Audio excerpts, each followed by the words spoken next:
guys? Welcome back to Live from the Wrist. Hope you guys are doing well today.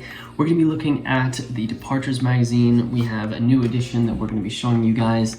This is a series that we've done where we kind of go through this magazine. There's obviously going to be some watches that are featured in here, and we give you our thoughts on the watches as well as the settings that you find them in. So this month is the September 2020 edition of the Visionaries issue. There's some really cool watches in this, so I'm really excited to get into this issue with you guys. If you haven't seen some of the other Departures series that we've done, we have a playlist where we have all of the months that we've covered for the Departures, and we go over the watches, so be sure to check out that playlist. Obviously, we've kind of mixed up the themes. Initially, we were showing it up here and kind of showing you the watch that way, but what we'll do is we will change perspectives so that you can see a top-down view of where you can actually see the magazine. We'll open it up and you can see the watches a little bit better. I found that worked a lot better and people really enjoyed that view when we did it with the last issue, so we'll continue to do that. So with that said, guys, I will flip the way you guys are looking at this video right now so that we can get into this month's issue. Alright guys, let's get into this issue of Departures magazine. Like I said, this is the Visionaries issue from September of 2020, and right away you can see a watch being worn by this cover. I believe this is Russell Westbrook. You can see a watch being worn right here, and I'll actually lift this up so you can see it a little bit closer, but that is actually a Rolex Day Date. Looks like it's a gold version with a, I'm gonna say, custom diamond bezel there. I actually think it might have kind of like a black dial to it, but it does have a little bit of a blue hue. Obviously, the watch is not the focal point of this cover, but for us watch enthusiasts, it's the first thing that we're probably going to end up noticing. So, yeah, I'm going to call that our first watch that we've seen on this in this issue. One thing to note is I think, you know, this is obviously going to be kind of like a dress watch. I like the Rolex Day Date. I think it's a really great watch, pretty practical, especially with the day and a date on it. I think it's a little bit different than the Rolex Datejust, which has become quite common among collectors, but nevertheless a really great watch to start off this issue of the Departures magazine.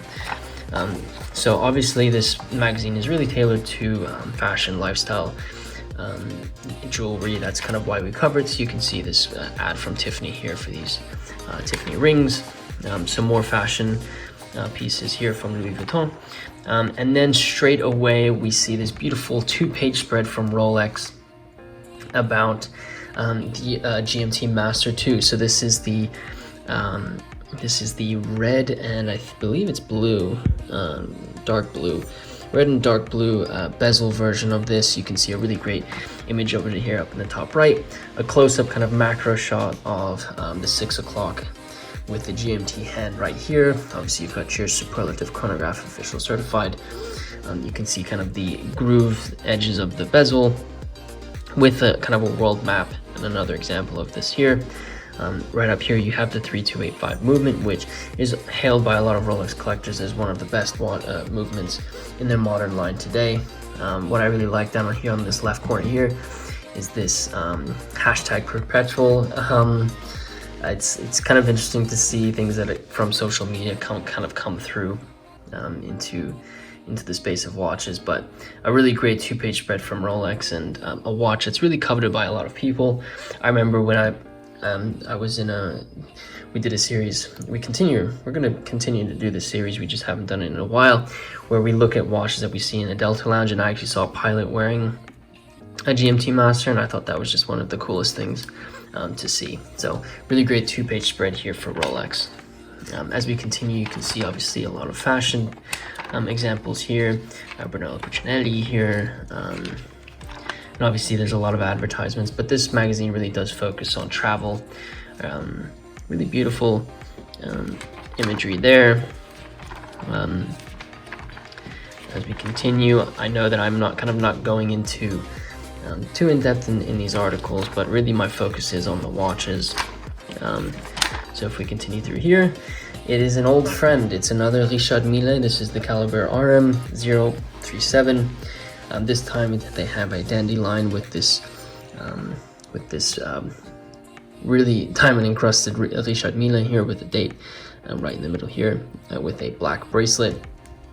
Again, Richard Mille advertises a lot in this magazine, and this is another really beautiful example. For me, one too many diamonds on this example, but nevertheless, I think Richard Mille has really kind of stepped into its own when it comes to the watches that they're producing, and they're really capturing a great audience who are looking for something a little bit more sporty. Obviously, with diamonds, it's a little bit dressier, but still a wonderful example. And then we turn the page one more time, and we've actually seen this advertisement before in some of the other issues of departures that we've covered, but it's the RM0701 with the snake. You've got this inner kind of red disc, and then you also have this diamond, some of these diamonds right in the middle, dark outer case with a dark strap. Once again, Richard Mille really does advertise in this, and you can see all of their boutiques down here, those being in Aspen, Val Harbor, Beverly Hills, Boston, Buenos Aires, Chicago, Las Vegas, Miami, New York, St. Bart's, and Vancouver. So again, in the Americas for Richard Mille, but they advertise a lot here. As we continue, some really interesting stories. Like I said, I wanted to kind of go a little bit more in depth into some of these stories, but just for the sake of this video, I'd like to kind of remain focused on the watches that are found in this edition. Again, Departures kind of focuses on travel, and so there's a lot of pieces about where you can travel, the things you can do there. But there was a really great article, and we found it right here, about Louis Vuitton, who have released some very innovative pieces, actually, if I'm completely honest. So initially, the story kind of covers the creation of some of these pieces. So if you look over here on this left side here, this is the Louis Vuitton Tambour Curve Flying Tourbillon Poinçon de Genève. And when you look at this movement here, you can see over on this left side here, this looks like a tourbillon cage. And then you have this kind of like blue and gray hours and minutes hand with this dark finishing on it. I think this is a really interesting kind of movement to be able to see. This article kind of goes in depth into when they started kind of focusing on these pieces. Now you can see a maison here, the maison here, but these two pieces here this is the Tambour World Time Runaway. This piece down here is the Spin Tourbillon Meteorite. Another really great watch here. I think Louis Vuitton haven't really been, from my knowledge, they haven't really been known for creating hot horology pieces, but I think they're slowly but surely seeing that they can do it, and I think this is really exciting to see that some fashion brands are now getting into kind of creating really high-end pieces, and the movements are kind of in-house. You can see down here they kind of speak about the LV 107 caliber for these two pieces here. A really cool article kind of describing all the work that's kind of gone into the creation of these pieces. Something that's mentioned here down here is that Michael Navas and Enrico Barbassini, they're two watchmakers who actually worked with Gerald Denton. They've gone into creating some of these pieces as well. Exciting times, very exciting times for Louis Vuitton. Nice to see some of their pieces. Would I wear either of these? Probably not. They're not really in my style. But regardless, if you look a little bit closer onto this piece here, I'll actually bring it up so you can see it. You can see the world time around the outside, different places around the world, as well as the time.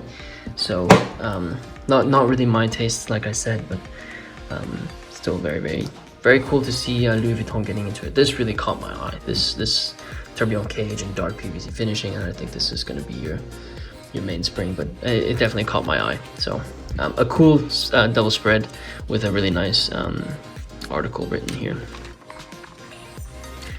As you can kind of continue here, Again, art, culture, travel, kind of the main focuses for this magazine. There was one more thing I wanted to show you guys, which was kind of involved in the kind of watch line of things. You saw some interesting articles about food, and which I think kind of goes hand in hand with this. There was one article where, hopefully I didn't skip it, where we did see another watch pop up. I really hope I did not finish it. I mean, just check that out. Wow. Beautiful, right? Imagine being able to stay in one of those. All right, so this one right here, you can see this gentleman right here is actually wearing a watch. This looks to me, this is actually Joshua Ramos, who's the founder of Rex, which is an architecture firm. And if you look at his wrist, you can see a watch, and I believe I have deduced that to be a Panerai. Don't know which Pam it is, but it really does fit his kind of like smart casual outfit here. It goes really nicely with the polo, and obviously, you know, the sporty look of the watch allows it to be versatile like that, in my opinion. There are some sports watches that perhaps you can't really wear with kind of any outfit, but this smart casual kind of look that he's got here, dark dial, I think goes really nicely as well. So yeah, that was kind of like the last watch I think I saw in this magazine. I'll just flip through just in case I've missed any, but some really great watches that we were able to see in this issue. And yeah, it all started with the cover, which I thought was kind of interesting. So hope you guys enjoyed us kind of looking at this magazine. We'll take it back to the other perspective to close out the video. Cool, so I hope you guys enjoyed this issue of the Departures magazine. This is, like I said, the visionary issue for September 2020. I thought there were some really great examples in here. Some different watches that we haven't seen very often. Obviously, there's some reoccurring ones, Richard Mille, for example. But I thought this was a really great issue. Like I said in the beginning video, if you haven't checked out our other videos where we go over the Departures magazines, be sure to check out our playlist.